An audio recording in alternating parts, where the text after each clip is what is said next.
बहुत समय पहले की बात है। एक राज्य में राजा विक्रम और रानी संजना रहते थे। दोनों एक दूसरे से बहुत प्रेम करते थे। लेकिन एक रात रानी अचानक गायब हो गई। पूरे महल में उसे खोजा गया, पर कोई सुराग नहीं मिला। फिर एक दिन राजा को महल के पुराने हिस्से में एक रहस्यमयी दरवाजा मिला, जो पहले कभी नहीं देखा था। जैसे ही उन्होंने दरवाजा खोला, सामने रानी खड़ी थी, पर उसके चेहरे पर अजीब सी मुस्कान थी।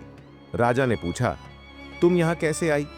रानी ने धीरे से कहा, मैं तो यहीं थी, लेकिन तुम कौन हो? राजा सन्न रह गया। क्या जो रानी उसके साथ थी वो असली थी या ये? तभी पीछे से किसी ने उसके कंधे पर हाथ रखा।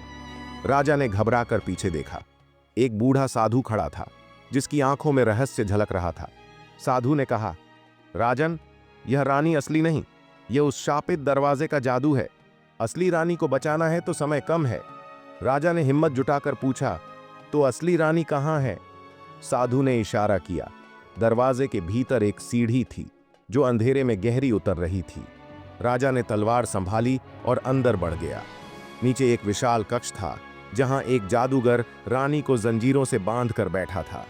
जादूगर हंस पड़ा, अगर उसे बचाना है तो तुम्हें मुझसे शतरंज खेलना होगा, लेकिन हार गए तो तुम भी हमेशा यहीं कैद रहोगे। राजा ने खेल शुरू किया। बाजी कठिन थी, पर राजा बुद्धिमान था। उसने आखिरी चाल में जादूगर को मात दे दी। जादू टूट गया। रानी आजाद हो गई और नकली रानी हवा में विलीन हो गई। राजा और रानी महल लौट आए, लेकिन तब से वह रहस्यमयी दरवाजा हमेशा के लिए बंद कर दिया गया, ताकि कोई और उस जादू का शिकार न बने।